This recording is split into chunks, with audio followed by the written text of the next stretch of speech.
ونشهد أن سيدنا وسندنا ومولانا محمدا عبده ورسوله الذي أرسله بالحق بشيرا ونذيرا وداعيا إلى الله بإذنه وسراجا منيرا. وقد قال الله تبارك وتعالى في القرآن العظيم: أعوذ بالله من الشيطان الرجيم، بسم الله الرحمن الرحيم. يا أيها الذين آمنوا اتقوا الله حق تقاته ولا تموتن إلا وأنتم مسلمون. وقال رسول الله صلى الله عليه وسلم: ألا وهي القلب، أو كما قال عليه الصلاة والسلام. اللهم صل على محمد وعلى آل محمد كما صليت على إبراهيم وعلى آل إبراهيم إنك حميد مجيد. شكر قرن اللهم صل على محمد وعلى آل محمد كما صليت على إبراهيم وعلى آل إبراهيم إنك حميد مجيد. اللهم بارك على محمد وعلى آل محمد كما باركت على إبراهيم وعلى آل إبراهيم إنك حميد مجيد. محترم معزز मुसल्लियान किराम, मुरब्बियान इज़ाम, अल्लाह सुब्हानहु व तआला दरबारे लाखों कोटि शुक्रिया আদায় করছি। আল্লাহ রব্বুল করিম আজকের এই দিনে মে মাসের পহেলা তারিখে প্রথম জুমাতে আল্লাহ তাআলা আমাদেরকে আল্লাহ পাকের ঘর মসজিদে আসার তৌফিক দান করেছেন। মুহাব্বতের সাথে সকলে শুকরিয়া তান জোরে সোরে বলি আলহামদুলিল্লাহ। আজকে এই দিনটি জুম্মাবার, এই দিন থেকে এই দিনের মর্যাদা অনেক বেশি। আবার আজকে পালিত হচ্ছে সারা বিশ্বে আন্তর্জাতিক শ্রমিক দিবস। আমরা সকল মানুষ, শুধু মানুষে নয়, জিন, ইনসান, তামাম মাখলুকাত সকলেই আমরা শ্রমিক। একমাত্র শ্রমহীন, শ্রম প্রয়োজন নাই, কোনো কিছুর প্রয়োজন নাই, প্রয়োজন ছাড়া একমাত্র আল্লাহ রাব্বুল কারীম। এই ছাড়া জগতের যত কিছু আল্লাহ পাকের সৃষ্টি আছে সকলের কিছু না কিছু প্রয়োজন আছে। আল্লাহ পাক বেনিয়া সত্তা, ওনার কোনো কিছুর প্রয়োজন নাই। আর অন্যান্য মাখলুক, আশরাফুল মাখলুকাত ইনসান, সকলেরই কোনো কিছু কি আছে, প্রয়োজন আছে। রাজা বলেন, বাদশা বলেন, প্রজা বলেন, প্রয়োজন নাই এমন কোনো মানুষ নেই। মানুষ যখন মারা যায় তখনও তার প্রয়োজন, মারা যাওয়ার পরে প্রয়োজন আছে না? মারা যাওয়ার পরে এভাবে কি রেখে দেওয়া যাবে? তাকে গোসল করাতে হবে, গোসল তার প্রয়োজন। তাকে কাফন দিতে হবে, কাফন তার প্রয়োজন। তাকে কবরে রাখতে হবে, কবর তার প্রয়োজন। কথা বলেন ঠিক কিনা? জীবন থাকতে সে নিজে করেছে, চলে যাওয়ার পরে জনগণ তাকে করে দিচ্ছে। বাট প্রয়োজন কিন্তু সকলেরই আছে। সারা দুনিয়ার মধ্যে ক্ষমতাধর যিনি মানুষ, ওনারও কিছু না কিছু কি ছিল, প্রয়োজন ছিল। ঘুমের প্রয়োজন আছে না? হাঁটার প্রয়োজন, জাগ্রত থাকার প্রয়োজন, কথা বলার প্রয়োজন, রাষ্ট্র পরিচালনার প্রয়োজন, সকলের প্রয়োজন আছে। যে কাজ করে তিনি তো শ্রমিক। কথা বলেন ঠিক কিনা? যে কাজ করে তিনি কি শ্রমিক। আবার দেখেন আল্লাহ সুবহানাহু ওয়া তাআলা এই জগৎটাকে সাজিয়েছেন কিভাবে, যে সকলকে আল্লাহ পাক এক স্তরে রাখেন নাই। সকলে রাজা নয়, সকলে প্রজা নয়, সকলে মন্ত্রী নয়, সকলে মিনিস্টার নয়, সকলে সাধারণ মানুষ নয়, সকলে এমপি নয়, সকলে মেম্বার নয়, সকলে ইঞ্জিনিয়ার নয়, সকলে মিস্ত্রি নয়, সকলে যোগালী নয়। এক এক শ্রেণীর মানুষকে আল্লাহ তাআলা ওই জায়গায় রেখেছেন, তার কাছে ওই কাজটাকে তার কাছে প্রিয় বানায়া দিয়েছেন। হ্যাঁ, যে ব্যক্তি রাজমিস্ত্রি তার কাছে এটাই প্রিয়, সে এটা আর ছাড়ে না। অর্থশালী হয়ে গিয়েছে, প্রভাবশালী হয়েছে, তারপরে এটাকে রেখে দিছে। কারণ কি? বলে এটা বাপ দাদার কাজ, এটা ছাড়া যাবে না। এটার কাছে তার একটা মহব্বত হয়ে গেছে। তোরা বলেন ঠিক কিনা? যে যেই কাজ করে আল্লাহ পাক ওই কাজটাকে তার ভিতরে ঢুকিয়ে দিছেন। কেন?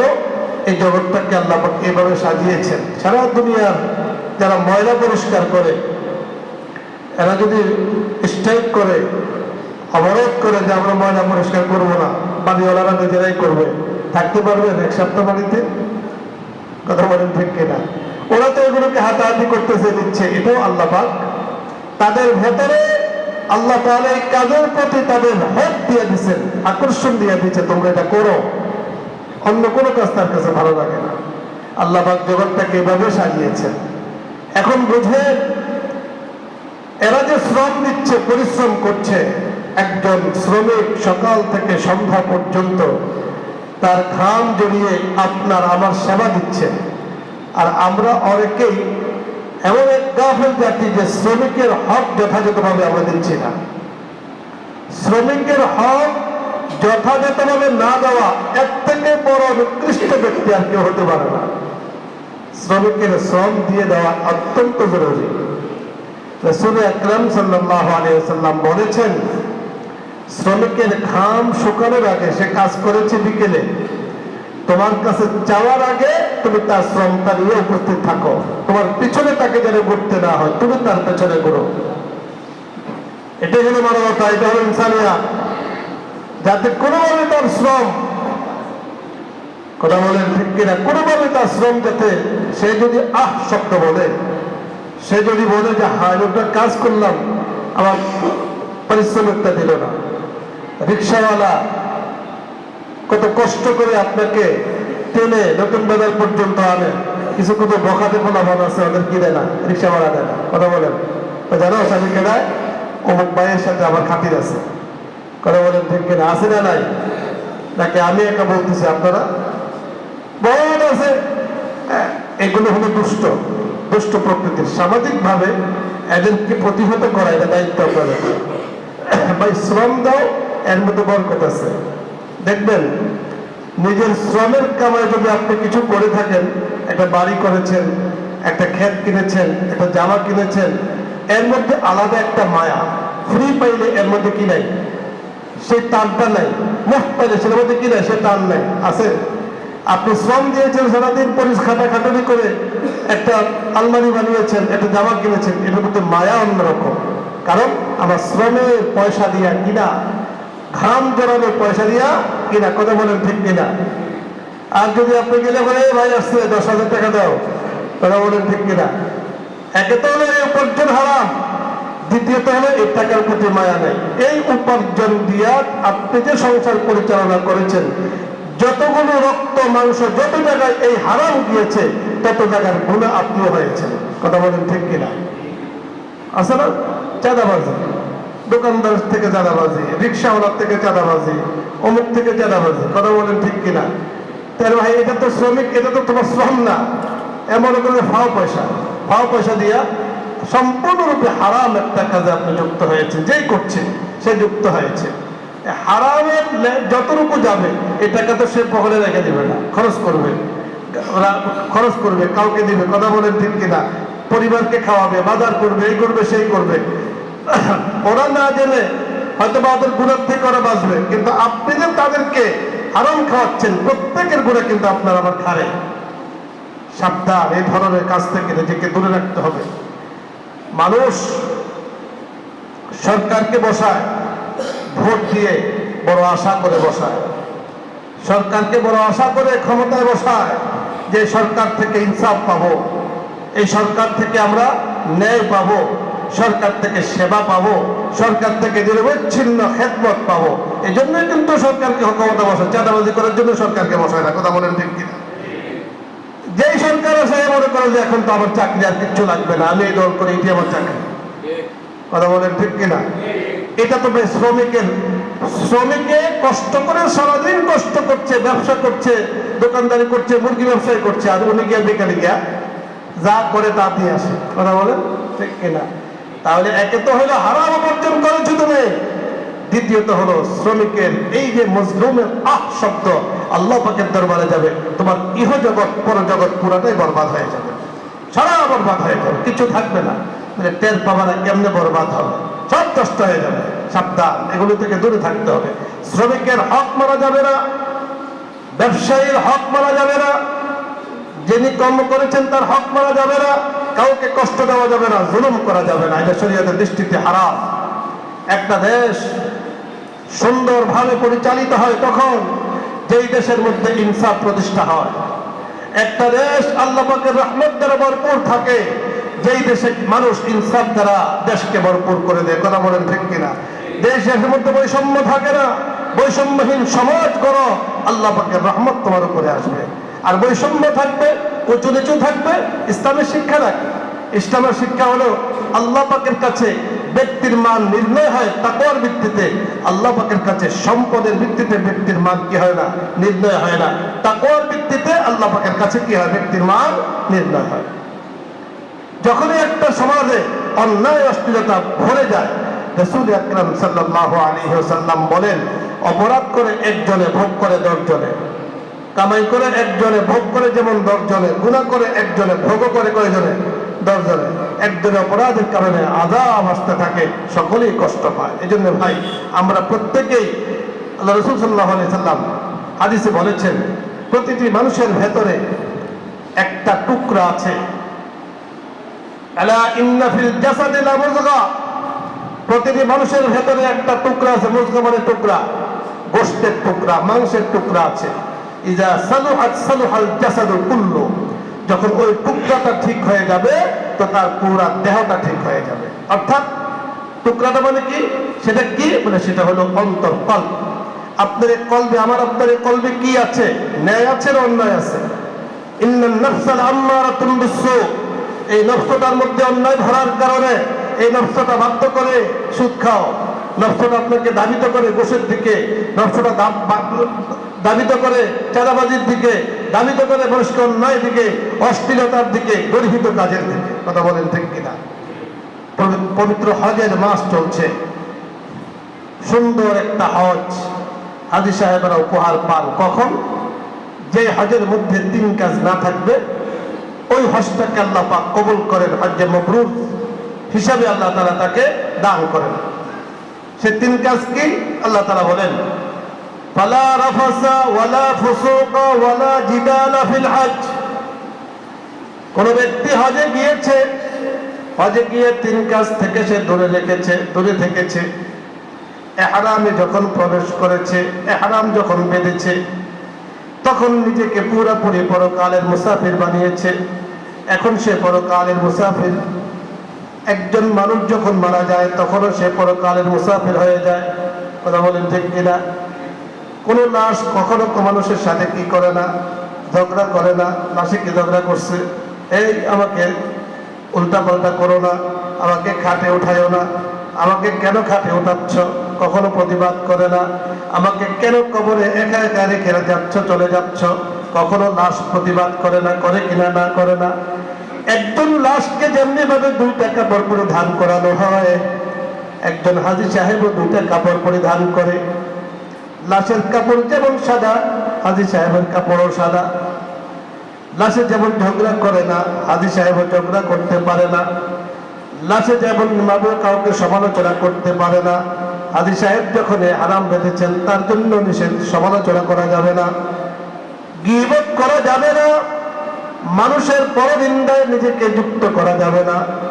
হাজী সাহেব যখন এইভাবে নিজেকে 3 কাজ থেকে মুক্ত রেখেছেন, ঠিক এখান থেকে আমরা যে শিখতে পারি, আমি যখন কালিমা লা ইলাহা ইল্লাল্লাহ মুহাম্মাদুর রাসূলুল্লাহ সাল্লাল্লাহু আলাইহি ওয়াসাল্লাম বলেছি, তখন আমার জীবনে 3 কাজ থাকতে পারবে না। কথা বলেন ঠিক কিনা? হাজী সাহেব যদি 3 কাজ মুক্ত অবস্থায় হজ করে হজ্জে মাবরুর পায়, আর একজন মানুষ যখন 3 কাজ মুক্ত থাকে, তার জীবনের মধ্যে কখনো মিথ্যা থাকে না, তার জীবনের মধ্যে গীবত থাকে না। কথা বলেন ঠিক কিনা? দেখবেন গীবত যারা করে ওরা সবচেয়ে বেশি মিথ্যা কথা বলে, সবচেয়ে বেশি মিথ্যা। গীবতের মধ্যে সত্য দিয়ে আবার গীবত হয় কেমনে? কথা বলেন ঠিক কিনা? সত্য দিয়ে তো গীবত হয় না। রাসূল আকরাম সাল্লাল্লাহু আলাইহি ওয়াসাল্লামের কাছে এক সাহাবী, রাসূল যখন এরকম পরনিন্দা সম্পর্কে বলতেছিলেন, এক সাহাবী বলতেছে, ইয়া রাসূলুল্লাহ, যে কাজটা সম্পর্কে আমি বলবো এটা যদি তার মধ্যে থাকে, এটা যদি তার মধ্যে থাকে, সেটা বললে কি গীবত থাকে? কথার কথা, একজন একটা অপরাধ করেছে, আপনি সেটা তার আরেকজনের কাছে বললেন, এটা সত্যটা বললেও কি এটা কি গীবত হবে? রাসূল বলতেছেন এটার নামে গীবত, এটার নামে কি গীবত। কারণ এটা যদি না হয় তাহলে তুমি অন্যটা বলো, তাতে সেটা তো তার উপরে অপবাদ, সেটা তো তার উপরে কি অপবাদ। বুঝলেন? অপবাদ আর গীবত দুই জিনিস। সত্য সেটা যেটা সে করেছে এটা তার পেছনে বলা, এটাকে বলা গীবত। আর যেটা সে করেনি এটা তার পেছনে বলা, এটা হলো তার উপরে অপবাদ। কথা বলেন, গীবতের শাস্তি যেমন মারাত্মক, অপবাদের শাস্তি তার থেকে আরো বড় মারাত্মক। তাহলে যে ব্যক্তি সত্যটা বলতেছে সে জন্য এভাবে গীবতে যুক্ত, আর তার নামে অপবাদ দিচ্ছে, এটাও তো গীবতে যুক্ত। কথা বলেন ঠিক কিনা? দুটোই অপরাধ। কখনো গীবত সত্য দিয়ে হয় না, মিথ্যাকে মিশ্রণ করে সে কি করতেছে। এখন আপনি বলবেন যে তাহলে কিছু বলা যাবে না, বলা যাবে না এটা নয়, বলা যাবে, এমন জায়গায় বলা যাবে যে জায়গায় বললে তার ইসলাহ হবে। কথার কথা, আমার কাছে আপনি বললেন এক্সাম্পল হিসাবে, একজন মুরব্বীর কাছে আপনি বললেন যে উনি তো এই কাজটা করতেছে, যার দ্বারা সমাজের ক্ষতি হচ্ছে, রাষ্ট্রের ক্ষতি হচ্ছে, জনগণের ক্ষতি হচ্ছে। এখন ইসলামের উদ্দেশ্যে, তাকে ঠিক করার উদ্দেশ্যে একজন মুরব্বীর কাছে আপনি বললেন, এবং তার হিতাকাঙ্ক্ষী হয়ে তার জন্য ভালো কামনা করে আপনি বললেন, এতটুকু বলা যাবে, এতটুকু বলার কি আছে, অধিকার আছে। অন্যথায় আপনি কি করবেন? চুপ থাকেন। মান সাতারা মুসলিমান সাতারাহুল্লাহু ইয়াওমাল কিয়ামা, আল্লাহ রাসূল বলেন, কেউ যদি কারো দোষ গোপন রাখে, কিয়ামতের দিন আল্লাহ পাক তার দোষ গোপন রাখবেন। সুবহানাল্লাহ। কিয়ামতের দিন আল্লাহ পাক তার দোষ গোপন রাখবেন, এক বিষয়। দ্বিতীয়ত বিষয় হলো, এমন কিছু আছে যেটা আপনার কাছে দোষ, আসলে এটা দোষ না। আমাদের সমাজে কিছু মানুষ আছে যেটা অন্যের দোষ নিয়ে ঘুরতে, অন্যের দোষ নিয়ে চর্চা করতে খুব পছন্দ করে। ওনার যে লক্ষ লক্ষ দোষ, এটা কোনো দোষই না। আরে ভাই, আপনি কিভাবে নিরাপদ হলেন যে আপনি দোষমুক্ত? আপনি দোষমুক্ত এটা আপনি কিভাবে বুঝলেন? দোষমুক্ত তো নবীরা, এছাড়া তো আর কেউ তো দোষ মুক্ত নয়। শয়তান ওয়াসওয়াসা আল্লাহ রাসূলকে সাহাবায়ে কেরাম জিজ্ঞাসা করেছেন, ইয়া রাসূলুল্লাহ, শয়তান কি আপনার সাথেও আছে? রাসূল বলেছেন, এমন কোনো মানুষ নাই যার সাথে শয়তান নাই। আমার কাছে সে আসে, তবে আমার কাছে আইসা মুসলমান হয়ে যায়, আমারটা মুসলমান হয়ে গেছে। যার কারণে আমার কাছে আইসা সে যা বলে সেটা আমি শুনি না, আমি যা বলি সেটা সে শোনে। কথা বুঝতেছেন কিনা? তার মানে সেখানেও সে চেষ্টা করে যাওয়ার জন্য, কিন্তু সেখানে পারে না, সেখানে কি অনুগত হয়ে যায়। এই ছাড়া সকল মানুষকে শয়তান ধোঁকা দেয়। এমন কিছু মানুষ আছে যদি একটু পাওয়ারফুল হয়, অন্যদের দোষ তালাশ করতে শুরু করে। কি মনে করে যে অমুকে খালি দোষ করে, মসজিদের ইমাম সাহেব দোষ করে, মুয়াজ্জিন সাহেব দোষ করে, খাদেম সাহেব দোষ করে, সভাপতি দোষ করে, মুসল্লি দোষ করে, উনি দোষে মুক্ত। কথা বলেন ঠিক কিনা? উনি দোষ মুক্ত, আর এটাই তার দোষ। কথা বলে খুব খেয়াল করে শোনেন, এই যে উনি মনে করতেছে খালি দোষ ধরে, এটাই তার দোষ, এটাই তার সমস্যা, এটাই তার সবচেয়ে বড় সমস্যা। এই সমস্যা যদি তার ঠিক না হয়, এক সময় এটাই তার পতনের জন্য, এটাই তাকে ধ্বংসের জন্য যথেষ্ট হয়ে যাবে। কথা বলেন ঠিক কিনা? সাবধান, এই কাজে এই চাকরি আপনাকে কে দিয়েছে? বিশেষ করে চার দোকানে যখন বসে সারাক্ষণ এই পরনিন্দা গীবতটাকে শেখাইতে যুক্ত। হজের মধ্যে যদি তিনটা জিনিস না থাকলে সুন্দর একটা হজ পাওয়া যায়। একজন মানুষের জীবনে যদি এই তিনটা জিনিস না থাকে, তাহলে স্বচ্ছ একটা জীবন সে পেয়ে যাবে। সুবহানাল্লাহ। আল্লাহ তাআলা বলেন, ইয়া আইয়ুহাল্লাযীনা আমানুত্তাকুল্লাহা হাক্কা তুকাতিহি ওয়া লা তামুতুন্না ইল্লা ওয়া আনতুম মুসলিমুন। আমার আল্লাহ বলেন, ইয়া আইয়ুহাল্লাযীনা আমানু, হে ঈমানদারগণ, আপনাদেরকে বলছেন, মুসলমান যারা তাদেরকে বলছেন। আপনি বলেন যে যারা রাজা বাদশাহ তাদেরকে এখানে বলা হয় না, বিষয়টা এমন নয়। যিনি রাজা বাদশাহ ক্ষমতাধর তাকেও কথা বলা হয়েছে, হযরত আবু বকরকে কথা বলা হয়েছে, হযরত ওমরকে কথা বলা হয়েছে, সাহাবায়ে কেরামের পরে আউলিয়ায়ে কেরাম আব্দুল কাদের জিলানী ওনাকে বলা হয়েছে, কারণ ওনারা সকলে প্রত্যেকে মুমিন। কথা বলেন ঠিক কিনা? এই তালিকায় যদি আল্লাহ আমাকে গ্রহণ করেন, আলহামদুলিল্লাহ। আল্লাহ পাক বলতেছেন, ইয়া আইয়ুহাল্লাযীনা আমানুত্তাকুল্লাহ, হে ঈমানদারগণ, ইত্তাকুল্লাহ, আল্লাহকে ভয় করো। আল্লাহকে তুমি ভয় করো। আল্লাহর ভয় মানে কি? তিন কাজ মুক্ত জীবন ধারণ করা, এটাই আল্লাহর ভয়। তিন কাজ মুক্ত ধারণ করা, এটাই আল্লাহর ভয়। আল্লাহর ভয় কোনো ব্যক্তি বিশেষের জন্য নয়, আল্লাহ পাকের ভয় সকলের জন্য। মুসলিম বলতে সকলের জন্য আল্লাহর ভয়। হুজুররা আল্লাহকে ভয় করবে আর আপনি করবেন না, বিষয়টা এরকম নয়। সকলে কি করবে? আল্লাহকে ভয় করবে। আমি প্রায় আপনাদেরকে বলি না, জীবন চলার পথে অনেক কিছু সামনে আসে। হ্যাঁ, অনেক মানুষ আছে আরেকজনের মুখের দিকে, হাতের রাস্তা দিয়া মুখের দিকে ছায়া থাকে, উনি ওনাকে সালাম দেয় কিনা? কথা বলেন ঠিক কিনা? ছায়া থাকে, পরে যখন সালাম না দেয়, উনি তো দেয় না, সালাম না দেয় পিছিয়ে দেয়, সমালোচনা করে, এই যে দেখো হুজুর আমাকে সালাম দেয় না, হ্যাঁ ইমাম সাহেব আমাকে সালাম দেয় না, মুয়াজ্জিন সাহেব সালাম দেয় না, উনি সভাপতির পায়জামা, ওনাকে তো সালাম দিতে হবে। কথা বলেন, সালাম কি সভাপতির জন্য না মুসলমানের জন্য? কথা বলেন, আমি খতিব সাহেবকে আপনারা সালাম দেবেন, আমার দায়িত্ব না আপনাকে সালাম দেওয়া। মানে আমার ইচ্ছা থাকবে সালাম দিয়ে আপনাকে শিক্ষা দেওয়া। তা আমি তো একটা মাদ্রাসার সাথে আছি, মাঝে মাঝে আমার কাছে বিচার আসে, হুজুর আপনাদের মাদ্রাসার ছাত্ররা সালাম দেয় না। আমি বললাম, আপনি কেমনি বলছেন সালাম দেয় না? কারণ আমি মুখের দিকে চাইয়া আসছিলাম, সালাম দেয় নাই। আপনি কি করছেন? কারণ আমিও দেই নাই।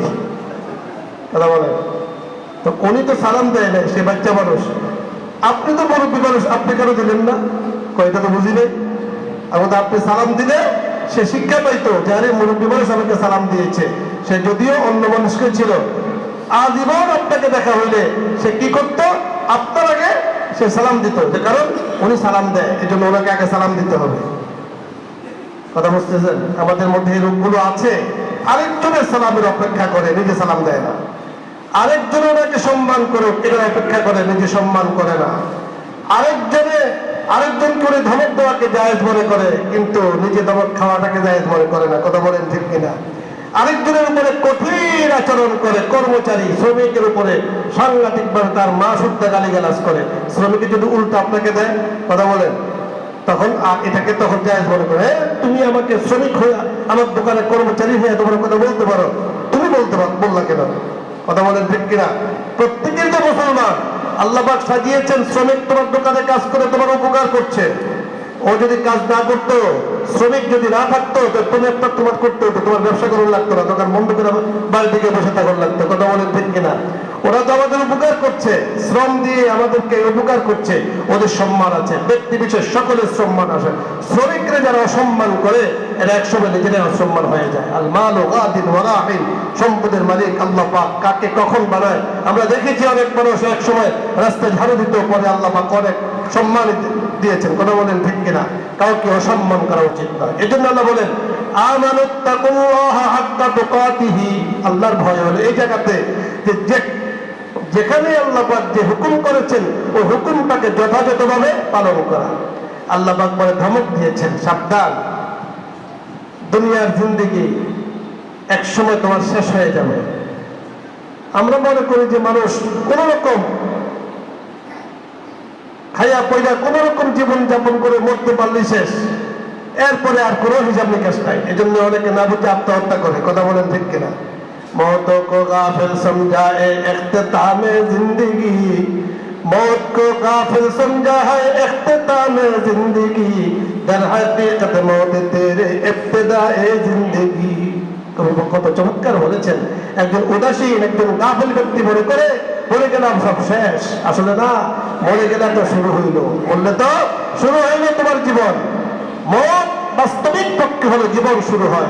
এই দুনিয়া খাইয়া পরে কোন রকম শেষ হয়ে যাবে। কিছু ঘুমাইয়া, কিছু জাগ্রত থেকে, কিছু সফর করে, কিছু ভ্রমণ করে, কিছু কাজে একসময় কি হয়ে যায়, শেষ হয়ে যায়। শুধু খাওয়াও যায় না, শুধু ঘুমানো যায় না, শুধু হাঁটাও যায় না, মিলাইয়া দিলে হলো একটা জীবন।